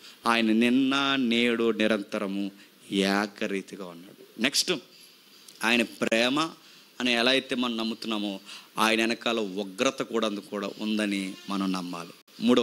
7వది జ్ఞానం ఆయన నమ్మాలి. ఆయన జ్ఞానం ఉందని నమ్మలేదనుకోండి, దేవుణ్ణే మనం బిస్కెట్ వేద్దాం చూస్తాం దేవునికి. ఎందుకు చెప్పినా, కొంతమంది అక్కడికి వచ్చి సడన్గా ఎప్పుడు రాని ఏడుపు వచ్చేస్తుంటుంది వాళ్ళకి. ప్రార్థన చేయమంటే మైకెట్టుకుని ఏడ్చేస్తారు. ఎందుకంటే దేవుడికే ఆ కోటింగ్ ఇద్దామని. బిడ్డ ఎంత ఏడుస్తుందో పాపం, ఏంటో నేనంటే ఎంత ఇష్టం అని దేవుడు ఫీల్ అయిపోవాలనుకుంటారు. కానీ బిడ్డ సెంటిమెంట్తో ఏడుతుందని దేవుడు తెలియదంటారా? ఆయనకి సర్వం తెలుసు. గుర్తుపెట్టుకో, నువ్వు ఏ ఫీలింగ్తో ఏడుస్తున్నావో తెలుసు, నువ్వు ఎలా ప్రార్థన చేస్తున్నావో తెలుసు, అసలు నువ్వు చర్చికి ఎందుకు వస్తున్నావు కూడా దేవుడికి తెలుసు. అన్నీ తెలుసు. నీ నోట మాట రాకముందే, నువ్వు అటు తప్పుడుగా చూడకముందే నువ్వు నేను ఏం చేస్తాం, సర్వము జ్ఞానం ఎరిగిన దేవుడు, మన నమ్మిన దేవుడు.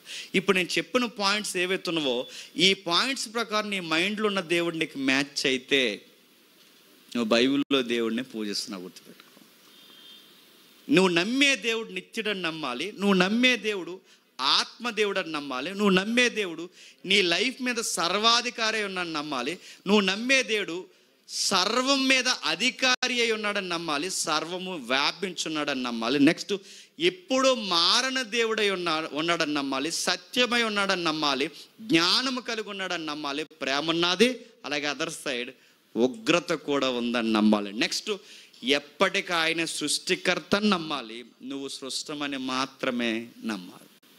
ఇది ఎప్పుడైతే మనం నమ్ముతామో గుర్తుపెట్టుకోండి, అప్పుడు మనం ఊహించుకున్న దేవుడు మన బైబిల్ దేవుడితో ఏమవుతాడు చెప్పండి, మ్యాచ్ అవుతాడు. అంటే ఇప్పుడు నా హార్ట్లో ఏ దేవుడైతే ఉన్నాడో అదే దేవుడు బైబిల్ దేవుడికి మ్యాచ్ అవుతుంటే, ఇప్పుడు ఆయనే నా దేవుడికి ఉన్నాడు అన్నది, అది మ్యాచింగ్ కుదిరితే నీ ఆరాధన అర్థవంతంగా ఉంటుంది. లేదనుకోండి, నువ్వు ఏదేదో దేవుడిని ఊహించుకుంటే నువ్వు ధీమాగా పాపం చేసినా నీకు తప్పు అనిపించదు. ఎందుకు తప్పు అనిపించదో చెప్పినా, నీ దేవుడు నిన్ను ఏం అన్నాను అనుకుంటున్నావు, ఆ దేవుడు లోపల ఉండి చెప్తాడు, పర్లేదు లేరా అంటుంటాడు అన్నమాట, ఏం అనలేరా అంటుంటాడు అన్నమాట. ఆడు ఊహించుకుంటాడు. అందుకే మరియమ్మ బొమ్మ పెట్టినా తప్పే, యేసుప్రభు బొమ్మ పెట్టినా తప్పే, దేవుడికి ఏ రూపాన్ని పెట్టినా తప్పే. ఆ బయట బొమ్మలెట్టడం ఎంత తప్పు అని మనకు అర్థమైందో, నీ హార్ట్లో కూడా ఒక రూపాన్ని పెట్టుకుంటే చెప్పండి తప్పే. తప్పు అనే పదం కన్నా పాపమే. గుర్తుపెట్టుకో, నువ్వు ఏ దేవుడు, ఇప్పుడు 100 మంది ఉన్నాం ఇక్కడ, 100 మందికి 100 రకాల దేవుళ్ళు ఉంటారు ఇక్కడ. మరి దేవుడు అంటే నువ్వేమనుకుంటున్నారంటే ఆడోడు చెప్తాడు ఫీలింగ్లో, నువ్వేమనుకుంటున్నారంటే ఆడోడు చెప్తాడు, వీడికి తప్పు అనిపించింది ఆడికి తప్పు అనిపించింది, ఆడికి తప్పు అనిపించింది వీడికి తప్పు. ఎందుకంటే ఆడికి తప్పు అని ఎందుకు అనిపిస్తుంది అంటే, ఆడి దేవుడు ఆడికి తప్పు అని చెప్తున్నాడు. వీడికి ఎందుకు తప్పు అనిపించట్లేదు, వీడి దేవుడు వీడికి రైట్ అని చెప్తున్నాడు. అర్థమైందా? అంటే మనందరికీ మన దేవుడు మనం ఊహించుకుంటున్నాం అంటే ఊహించుకుంటున్నాం. అందుకే కొలసీ పత్రికలు ఏమని చెప్తున్నాడు చూడండి, ఒకసారి ముగించుకుందాం త్వరగా. కొలసీలకు రాసిన పత్రిక క్షమించండి, కీర్తన గ్రంథం 53వ అధ్యాయం మొదటి 4 వచనాలు చూడండి. కీర్తన గ్రంథం 53వ అధ్యాయం మొదటి 4 వచనాలు చూడండి. దేవుడు లేడని బుద్ధిహీనులు తమ హృదయములో అనుకుంటారు, వారు చెడిపోయిన వారు. దేవుడు లేడన్నవాడు చెడిపోతాడు ఎంత వాస్తవమో, దేవుడిని సరిగ్గా ఊహించుకోలేడు కూడా అంతే చెడిపోతాడు అన్నది వాస్తవం. కింద చెప్తున్నాడు చూడండి, అసహ్య కార్యములు చేదురు, మేలు చేయవాడు ఒక్కడును లేడు, వివేకము కలిగి దేవుని ఎత్తుకువాడు ఒక్కడును కలరేమో అని దేవుడు ఆకాశం నుండి చూసి నరులను పరిశీలించి, వివేకం లేనప్పుడు దేవుడు సరిగ్గా అర్థమవడు, దేవుడు సరిగ్గా అర్థమలేనప్పుడు ఏ పనులు చేస్తారంటే అసహ్యమైన కార్యాలు చేస్తారు. అందుకే చూడండి, దేవుడు అంటే సరిగ్గా అర్థం చేసుకోలేని పనులన్నీ అసహ్యంగానే ఉంటాయి. అందుకే టోజర్ అన్న భక్తుడు, నా దేవుడు ఎలాంటోడో దాన్ని బట్టే నా ప్రవర్తన ఉంటుంది, నా ప్రవర్తన బట్టే నా దేవుడు ఎలాంటోడో ఉంటుంది. అందుకే సొసైటీలో అప్పుడప్పుడు క్వశ్చన్స్ అడుగుతారు, ఇన్ని నేరాలు ఎందుకు జరుగుతున్నాయి, ఇన్ని ఘోరాలు ఎందుకు జరుగుతున్నాయి, ఈ తప్పులు ఎందుకు జరుగుతున్నాయి, దొంగతనాలు ఎందుకు జరుగుతున్నాయి, ఇంత మర్డర్లు ఎందుకు జరుగుతున్నాయి, ఇవన్నీ ఎందుకు జరుగుతున్నాయి అంటే బైబిల్ ఒక మాట ఉంది, వారి హార్ట్లో ట్రూ గాడ్ లేడు కనుక. గుర్తుపెట్టుకోండి, సత్యదేవుడు ఎప్పుడైతే మన హృదయంలో ఉండడో, మనం సరిగ్గా దేవుడిని ఎప్పుడైతే ఊహించుకోమో, సరి అయిన దేవుడిని మనం ఊహించుకోలేనప్పుడు మనం చేసే పనులన్నీ వికారంగా ఉంటాయి. సొసైటీలో ఇన్ని ఘోరాలు జరగడానికి కారణం ఏంటో ఆ రోమపత్రిక సెలవిస్తుంది చూడండి. మొదటి అధ్యాయం 28వ వచనం నేను చదువుతాను చూడండి. మొదటి అధ్యాయం 28వ వచనం, మరియు వారు తమ మనసులో దేవునికి చోటు ఇయ్యనలేకపోయారు కనుక చేయరాని కార్యములు చేయుటకు దేవుడు వారిని భ్రష్ట మనసుకు అప్పగించి. ఎందుకంటే వారి మనసులో ఎవరు లేరు, దేవుడు లేడు. చాలా మంది క్వశ్చన్ అడుగుతారు, దేవుడు ఉంటే ఇలా ఎందుకు జరుగుతుంది, దేవుడు ఉంటే ఇలా ఎందుకు జరుగుతుంది అంటే, దేవుడు ఉంటే ఇలా జరగదు, నీ హార్ట్లో దేవుడు లేడు కనుకే ఇలా జరుగుతుంది. ఈ సమాజంలో దేవుడు లేడు గనకే ఈ సమాజంలో ఇలా జరుగుతుంది. దేవుడు ఈ సమాజానికి దూరంగా ఉన్నాడు. ఎందుకంటే ఈ సమాజం దేవుడు ఉంచుకోలేకపోతుంది, దేవుడిని నిలబెట్టలేకపోతుంది, దేవుడిని తన హృదయంలో పెట్టలేకపోతుంది. తమ మనస్సులో దేవునికి చోటు ఇవ్వనలేకపోయారు కనుక ఈ సమాజం చేసే పనులు లిస్ట్ ఇచ్చాడు చూడండి. వారి దుర్నీతి చేత, దుష్టత్వము చేత, లోభము చేత, ఈర్ష చేత నిండుకొని మచ్చరము, నరహత్య, కలహము, కపటము, వైరమను వాటితో నిండుకొని వారే కొండగాండ్లు, అపాధికులు, దేవదూషకులు, హింసకులు, అహంకారులు, బెంకములాడువారు, చెడ్డవాటిని కల్పించువారు, తల్లిదండ్రులకు అవిధేయులు, అవివేకులు, మాట తప్పువారు, అనురాగరహితులు, నిరద్దులో ఇట్టి కార్యములు అభ్యసించు వారు ఎందుకు చేస్తున్నారంటే దేవుడి న్యాయ విధిని బాగుగా ఎరిగి వాటిని చేర్చు. ఇది మాత్రమే కాక వాటిని అభ్యసించు వారితో సంతోషంగా అంటే దేవుడు అంటే ఇది, దేవుని వాక్యం ఇది అన్నీ తెలిసి ఇలా ఎలా చేయగలుగుతున్నారంటే అన్నీ తెలుసు కానీ హార్ట్లో ఎవరు లేరు చెప్పండి? దేవుడు లేడు. తమ మనస్సులో దేవునికి చోటు ఇవ్వనొల్లకపోయారు కనుకే ఈ సమాజంలో మర్డర్లు జరుగుతున్నాయి, మానభంగాలు జరుగుతున్నాయి, సమాజంలో నరహత్యలు జరుగుతున్నాయి. ఎందుకు జరుగుతున్నాయి? చాలా మంది క్వశ్చన్ అడుగుతున్నారు, దేవుడు ఉంటే ఎందుకు ఇలా జరుగుతుందంటే దేవుడు లేడు కనుక జరుగుతున్నాయి. దేవుడు ఉంటే ఎందుకు జరుగుతాయి? నువ్వు దేవుడిని ఎక్కడ పెట్టుకున్నావు? మైండ్లో నీకంటూ ఒక సొంత దేవుని పెట్టుకున్నావు, నీకంటూ ఒక సొంత దేవతను ఆరాధిస్తున్నావు, నీకంటూ ఒక సొంత ఫిలాసఫీని పెట్టుకున్నావు. అందుకే నీకు దేవుడు అంటే సరిగ్గా అర్థం అవ్వలేదు కనుకే చేయరాని కార్యములు చేస్తున్నావు. నువ్వు చూస్తుండగానే నీ పక్కన ఉన్నవాడు నీతో కలిసి బతుకున్నోడే నువ్వు నాశనం చేయాలని కోరుకుంటున్నావంటే నిన్నేమనుకోవాలి? నువ్వు దేవుడిని అలా నమ్ముతున్నావు. నువ్వు చూస్తుండగానే భర్తనే, భార్యనే లేదా జీవిత భాగస్వామిని చంపాలనుకుంటున్నావంటే నువ్వు చర్చికొచ్చి కూడా ఏమనుకోవాలి? మరి అక్కడి వరకు ఎందుకండి? చర్చికి చక్కగా వస్తారా, ఇంటికి వెళ్ళి అత్తగారికి అన్నం పెట్టరు, మరి అదేం ఆరాధన నాకు అర్థమవుతుంది. అంటే అక్కడి వరకే దేవుడు అనగానే. ఇంటికి చర్చికి చక్కగా వస్తారా, బయటికి పోయి ఫ్రెండ్కి వాడు ఎంత కీడు చేయాలి అంత కీడు చేస్తాడు. అలా ఎలా చేస్తారు? వాడు అలా ఫీల్ అవుతున్నాడు దేవుడు అనగానే.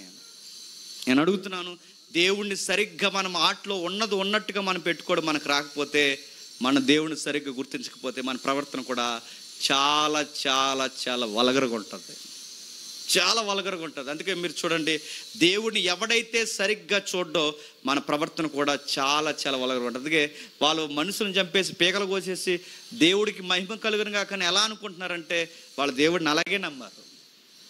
ఇన్ని వాక్యాలు చెప్పి, ఇంత వాక్యాలు బోధించి ఇక్కడ నిలబడి ఇక్కడ సందాలు బట్టి ఇక్కడ చక్కగా కూర్చొని వర్షిప్పులు చేసి మళ్ళీ ఇంటికి పోయిన వెంటనే పనికిమాల పనులు చేస్తున్నారంటే ఎలా చేయగలుగుతున్నారు? దేవుడు అనగానే చర్చి వరకు ఊహించుకున్నారు అంతే. దేవుడు ఎంత బాగా అర్థమైతే మన ప్రవర్తన అంత బాగుంటుంది. మన ప్రవర్తన బట్టి మనకు దేవుడు ఎంతవరకు అర్థమయ్యాడో మనం చెప్పేయచ్చు. నీ మాటలు నువ్వు ఊరకే అబద్ధాలు ఆడుతున్నావంటే నువ్వు దేవుడిని ఎలా నమ్ముతున్నావు చెప్పేయచ్చు. నువ్వు ఊరకే తైతెక్కలేసలు వేస్తున్నావు నువ్వు దేవుడిని ఎలా నమ్ముతున్నావు చెప్పొచ్చు.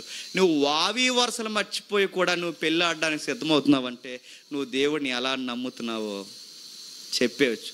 నువ్వు ఎలాంటి దేవుడు, నువ్వు బైబిల్ దేవుడు లేటి నీ గుండెల్లో, నువ్వు ఎవరినో దేవుడిని పెట్టుకున్నావు లోపల, కాకపోతే ఎదురుగా బైబిల్ పెట్టుకుంటావు కానీ దేవుడిని ఎప్పుడు లోపల పెట్టుకోవు. నువ్వు ఈ ఫిలాసఫీలు ఏదో దేవుడిని పెట్టుకున్నావు, ఆ దేవుడినే నువ్వు నమ్ముతున్నావు. ఇప్పుడు చెప్పండి, టోజర్ అన్న మాటలు చిన్న మాటలు ఏం కదా. టోజర్ అన్న మాటలు ఆయన చాలా పెద్ద మాటలు అన్నాడు. అది థియలాజికల్గా ఈ థియలాజియన్స్కి చాలా పెద్ద మాట. ఆ మాట ఏమన్నాడు చూడండి, దేవుని గురించి ఆలోచించినప్పుడు నేను ఏదైతే స్ఫురిస్తున్నానో, నాకు ఏ థాట్స్ అయితే వస్తున్నాయో అదే చెప్తుంది నేనంటే ఏంటో అని. నువ్వు వెళ్ళి ఆ బొమ్మకే మొక్కుతున్నావంటే ఆ బొమ్మను చూసి చెప్పొచ్చు నీ లైఫ్ ఎలా ఉండబోతుందో. నువ్వు అంత ఎకారంగా ఉన్న బొమ్మను మొక్కుతున్నావంటే నువ్వు ఇంటికి వెళ్ళాక ఎంత ఎకారంగా ఉంటావో చెప్పొచ్చు. చెప్పలేవు, ఖచ్చితంగా చెప్పొచ్చు. నువ్వు ఎంత ఎకారంగా ఉన్నావంటే నువ్వు ఎలాంటి దేవుడిని మొక్కుతున్నావో చెప్పొచ్చు. మరి ఎంత తేడాగా ఉన్నాడేట్రా అంటే ఆడెలాంటి దేవుడిని మొక్కుతున్నాడో చెప్పేయచ్చు. నిన్ను బట్టి నీ దేవుడు ఎలాంటోడు చెప్పొచ్చు, నీ దేవుడిని బట్టి నువ్వెలాంటోడో చెప్పొచ్చు. కాబట్టి బైబిల్లో ఉన్న దేవుడితోనే మీ భక్తి అయినా మీ పాట అయినా ఏదైనా మ్యాచ్ అవ్వాలి. హార్ట్ సరిగ్గా లేకపోతే ఎలా ఉంటుందో సాయంత్రం లైవ్ వినండి, దావీదు కొరకు చెప్తున్నాం. ఆయన గూర్చి పెద్ద పెద్ద ప్రశ్న ఏంటో తెలుసా? ఏ రాజులను కొలిసినా దావీదు వలే లేడు అంటాడు. మీరు బైబిల్ చరిత్ర మీరు చదవండి, ఇతను దావీదులా లేడు, ఇతను దావీదులా ప్రవర్తించలేదు, దావీదుతోనే కొలుస్తాడు. దావీదు కూర్చో ఒక మాట ఉంటుంది క్రొత్త నిబంధన వరకు, ఏమంటాడంటే ఈ నా ఉద్దేశానుసారుడైన మనుషుడు. ఆ మాట ఎలా ఒక ఆయన ఎలా రాశాడు ఏమని చెప్పిన, దేవుని హృదయమే దావీదు హృదయం, దావీదు హృదయమే దేవుని హృదయం. ఆ ఒక్క విషయాన్ని పక్కన పెట్టండి, దేవుని హృదయమే దావీదు హృదయం ఏందంట. ఇప్పుడు అడుగుతున్నాను, దావీదు దేవుని హృదయం ఎలా అయ్యాడో మనకు తెలియాలంటే దావీదు ఎలా ఉన్నాడో మనకు తెలియాలి. అది తెలిస్తే నేను చెప్తున్నాను, హార్ట్లో దేవుడు మనం పెట్టుకుంటే మన హృదయము దేవుని హృదయం కలిసిపోతుంది. ఒక రైటర్ ఇలా అన్నాడు, ఏమని చెప్పిన, దేవుణ్ణి నిన్ను కలిపే ఒక సన్నటి తీగ ఉంది, అదేంటో కాదు నీ హృదయం. ఆ హృదయంతో నువ్వు సరి అయిన అవగాహన లేకపోతే నీకు దేవుడిని ఆరాధించడం ఎప్పటికీ రాదు. దేవుడు మిమ్మల్ని దీవించిన ప్రార్థన చేసుకో.